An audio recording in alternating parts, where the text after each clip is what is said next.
நமச்சிவாய வாழ்க. நாதந்தாள் வாழ்க. இமைப்பொழுதும் என் நெஞ்சில் நீங்காதான் தாழ் வாழ்க. வாழ்க வளமுடன். அனைவருக்கும் இனிய வணக்கங்கள்.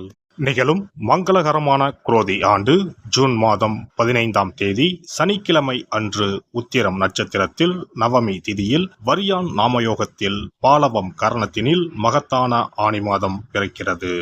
சூரியன் மிதுனம் ராசியில் சஞ்சரிக்கும் மாதம் ஆனி மாதமாகும். உத்தராயணத்தின் கடைசி மாதமாகும். ஆன்மீக சிறப்புகள் கொண்ட மாதம் இதுவாகும். இம்மாத கிரகநிலைகள் என எடுத்துக்கொண்டால் மேசராசியில் செவ்வாய் பகவான் ஆட்சி பலத்துடன் உள்ளார். ரிஷபராசியில் குரு பகவானும், மிதுன ராசியில் சூரிய பகவானும், சுக்கிர பகவானும், புதன் பகவானும் இணைந்துள்ளனர். கன்னி ராசியில் கேது பகவானும், கும்பராசியில் சனி பகவானும், மீன ராசியில் ராகு பகவானும் உள்ளனர். இம்மாத கிரக பயிற்சி என பார்த்தால் ஆனி மாதம் 15ஆம் தேதி மிதுன ராசியில் ஆட்சி பலம் பெற்ற புதன் பகவான் கடகராசிக்கு பயிற்சியாகிறார். ஆனி மாதம் 16ஆம் தேதி சனி பகவான் வக்கர பயிற்சி அடைகின்றார். ஆனி மாதம் 23ஆம் தேதி சுக்கிர பகவான் கடகராசிக்கும், ஆனி மாதம் 28ஆம் தேதி செவ்வாய் பகவான் மேசராசியில் இருந்து ரிஷபராசிக்கும் பயிற்சி அடைகின்றனர். இந்த கிரக அமைப்பினால் உங்கள் வாழ்வில் இம்மாதம் ஏற்படக்கூடிய மாற்றங்கள் என்னென்ன என்பதனையும், ஏதாவது அசுப பலன் ஏற்பட்டால் ராசிக்காரர்கள் செய்ய வேண்டிய பரிகாரம் என்ன என்பதனை பற்றியும் காண்போம். துலாம் ராசி அன்பர்களே, இந்த ஆனி மாதத்தை பொறுத்தவரை உங்களின் கோபங்கள் அனைத்தும் மறைந்து நிதானம் அதிகரிக்கும். எடுத்த முயற்சிகள் அனைத்தும் வெற்றி பெறும். பகைகளில் வெற்றிகள் உண்டாகும். எதிர்ப்புகள் அகலும். பணவரத்து திருப்திகரமாக இருக்கும். பயணங்களால் சாதகமான வாய்ப்புகள் உண்டாகலாம். அடிக்கடி வெளியூர் பயணங்கள் செல்ல நேரலாம். தொழில் வியாபாரத்தில் ஈடுபட்டு இருப்பவர்களுக்கு வசூலாக வேண்டிய கடன் பாக்கிகள் வசூலாகும். வியாபாரத்தில் மனநிறைவு காண்பீர்கள்.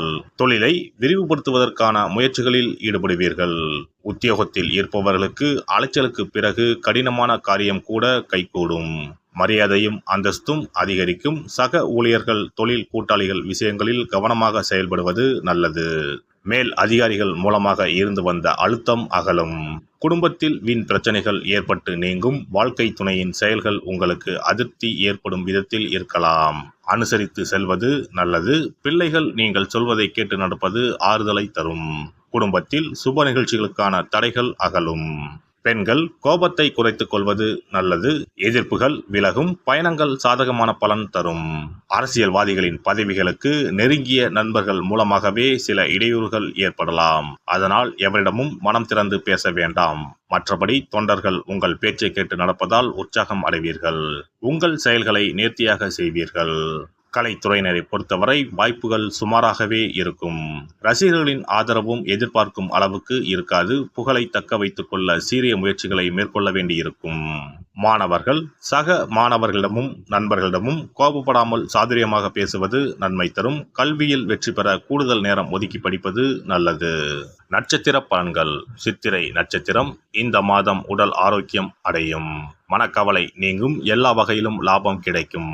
வாக்கு வன்மையால் எதுவும் சாதகமாக நடக்கும். நல்ல சிந்தனை உண்டாகும். அறிவுத்திறன் அதிகரிக்கும். சில நேரங்களில் மற்றவர்கள் பேசுவதை தவறாக புரிந்து கொள்ள நேரலாம். மனோதைரியம் அதிகரிக்கும். சுவாதி நட்சத்திரம். இந்த மாதம் குடும்பத்தில் இருந்த பிரச்சனைகள் குறையும். உறவினர்கள் மூலம் நன்மைகள் உண்டாகும். கணவன் மனைவிக்கு இடையே இருந்த மன வருத்தங்கள் நீங்கும். பிள்ளைகள் மூலம் பெருமை கிடைக்க பெறுவீர்கள். மனதில் மகிழ்ச்சி உண்டாகும். பிரச்சனைகள் இருந்தாலும் அமைதிக்கு குறைவிருக்காது. நிம்மதியான உறக்கம் கிடைக்கும். விசாகம் நட்சத்திரம். இந்த மாதம் சிலர் வேலை நிமித்தமாக வெளியூர் செல்ல வேண்டி வரலாம். கடன் தொல்லை கொஞ்சம் கொஞ்சமாக குறையும். பயணம் செய்யும் போது உங்களது உடைமைகளை பத்திரமாக பார்த்து கொள்ளவும். தொழில் வியாபாரம் சிறப்பாக நடக்கும். போட்டிகள் குறையும். புதிய வாடிக்கையாளர்கள் கிடைப்பார்கள். வெள்ளிக்கிழமையில் பெருமாள் கோவிலில் தாயாருக்கு தீபம் ஏற்றி வணங்க எதிர்பார்த்த காரியங்கள் நன்றாக நடந்து முடியும். பணவரத்து கூடும். சிறப்பு தொகுப்பு. கழுத்தை நெரிக்கும் கடன் பிரச்சனையால் கஷ்டப்படுபவர்களுக்கு எளிய பரிகாரங்கள் உள்ளன. ருண, ரோக, சத்ரு இந்த மூன்றுமே மனிதர்களை வெல்லக்கொள்ளும். அதிலும் கடன் பிரச்சனை கவலையை ஏற்படுத்தி மனிதர்களை கலங்க வைத்துக் கொள்ளும். கடன் பிரச்சனையால் கஷ்டப்படுபவர்களுக்கு எளிய பரிகாரங்கள் உள்ளன. இந்த எளிய பரிகாரங்களை நம்பிக்கையோடு செய்தால் நிச்சயம் பலன் கிடைக்கும். ஒருவரின் ஜாதகத்தில் 6ஆம் இடம் கடன் ஸ்தானத்தை குறிக்கும். கடன் பிரச்சனையால் இன்றைக்கு பலரும் தற்கொலை செய்து கொள்கின்றனர். சக்கரத்தாழ்வார் அருள் இருந்தால் கண்டிப்பாக கடன் பிரச்சனைகள் நீங்கும். பெருமாள் கோவிலுக்கு சென்று சனி மற்றும் புதன் கிழமைகளில் சக்கரத்தாழ்வார் சன்னதியில் துளசி மாலை சாற்றி 12 முறை வலம் வர வேண்டும். ஒவ்வொரு முறை வலம் வரும் பொழுதும் கடன் தீர்வதற்கு மனமுருக நம்பிக்கையோடு வேண்டிக் கொள்ள வேண்டும். தொடர்ந்து 12 வாரங்கள் செய்தாலே கடன் பிரச்சனை தீர்ந்து மன நிம்மதி ஏற்படும். மேசராசியில் பிறந்தவர்கள் தயிரை கொண்டு இனிப்பு பலகாரம் செய்து ஒவ்வொரு வெள்ளிக்கிழமையும் மாலை வேளையில் பசுவுக்கு கொடுத்து வர கடன் பிரச்சனைகள் தீரும். விருச்சிக ராசியில் பிறந்தவர்கள் ஞாயிற்றுக்கிழமை அன்று லட்சுமி நரசிம்மருக்கு காய்ச்சிய பசும்பால் அல்லது பானகத்தை பிரசாதமாக வைக்க வேண்டும். 48 நாட்கள் இந்த பூஜையை செய்தால் கடன் தொல்லையில் இருந்து விடுபடலாம். ரிஷபராசியில் பிறந்தவர்கள் ஜவ்வரிசி கொண்டு இனிப்பு தயாரித்து அதை வெள்ளிக்கிழமை என்று பசுவிற்கு மாலை வேளையில் கொடுத்து வர கடன்கள் அடைந்து சுகம் பெறலாம். துலாம் ராசிக்காரர்கள் பசும்பாலை சுக்கிர ஓலையில் வில்வ மரத்திற்கு ஊற்றவும். 24 வெள்ளிக்கிழமை செய்திட நிச்சயமாக கடன் தீரும். வெள்ளிக்கிழமையில் அரச மரத்தடி விநாயகருக்கு அகலில் 11 தீபமும் 11 முறை வலம் வந்தும் வழிபட்டால் கடன் தீரும். மிதுன ராசிக்காரர்கள் தினசரி சிறிது தயிர் சேர்த்து குளித்து வரவும். கடன்கள் நீங்கும். மாலை வேளையில் சூரிய தரிசனம் அஸ்தமனத்துக்கு முன் செய்து வரவும். கன்னி ராசிக்காரர்கள் சனிக்கிழமைகளில் உளுந்து வடை தானம் செய்யவும். அதை நீங்கள் உண்ணக்கூடாது.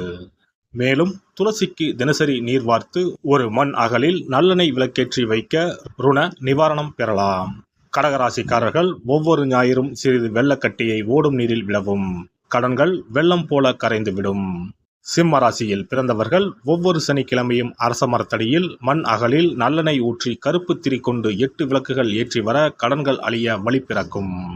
மகர ராசிக்காரர்கள் சனிக்கிழமைகளில் எள்ளுருண்டை செய்து பலருக்கு தானமாய் கொடுத்து வர கடன் தொல்லைகள் நீங்கும். கும்பராசிக்காரர்கள் வியாழன் மாலை 6 மணிக்கு குங்குமப்பூ சேர்த்த பாதாம் கீர் செய்து மகா விஷ்ணுவுக்கு நிவேதனம் செய்து முதலில் தான் அறிந்துவிட்டு பின்பு மற்றவருக்கும் தானமாய் கொடுத்து வர கடன்கள் மலமளவென அடைபடும்.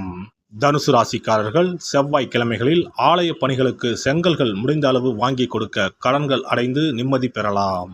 மீன ராசிக்காரர்கள் செவ்வாய்க்கிழமை அன்று மதியமோ இரவோ நோயாளிகளுக்கு சப்பாத்தியை தானமாக கொடுத்து வர கடன்கள் வேகமாக அடைய ஆரம்பிக்கும். குறைந்தது 9 சப்பாத்திகள் கொடுப்பது நல்லது. செவ்வாய் பகவானை மனதார நினைத்துக் கொள்வது நலம் தரும். பௌர்ணமி நாளில் குலதெய்வத்திற்கு படையலிட்டு வழிபடுவது சிறப்பு. குலதெய்வ படம் இல்லாதவர்களும் குலதெய்வம் பற்றி தெரியாதவர்களும் 5 முக குத்து விளக்கை பூஜை அறையில் ஏற்றி வைத்து படையல் போட்டு கற்பூர ஆரத்தி காட்டி கடன் பிரச்சனை நீங்க மனதார வேண்டிக் கொள்ளலாம். இவ்வாறாக 9 பௌர்ணமிகள் விடாமல் இந்த பரிகாரம் செய்ய கடன் தொல்லைகள் எளிதாக தீர்ந்துவிடும். கடன் தீருவதற்கான வழிகளும் கிடைக்கும். இந்த பரிகாரத்தை அனைத்து ராசிக்காரர்களும் செய்யலாம். எல்லாம் வல்ல இறையருளால் நீங்களும் உங்கள் அன்பு குடும்பமும் உடல் நலம், நீலாயுள், நிறை செல்வம், உயர் புகழ், மெய்ஞானம் ஓங்கி வாழ்க வளமுடன். இந்த வீடியோ பதிவு உங்களுக்கு பிடித்திருந்தால் லைக் பண்ணுங்க, கமெண்ட் பண்ணுங்க, ஷேர் பண்ணுங்க, மறக்காம சப்ஸ்கிரைப் பண்ணுங்க, பக்கத்துல இருக்கிற பெல் பட்டனை கிளிக் பண்ணுங்க. நன்றி, வணக்கம். ஓம் நமச்சிவாய. சிவாய நம.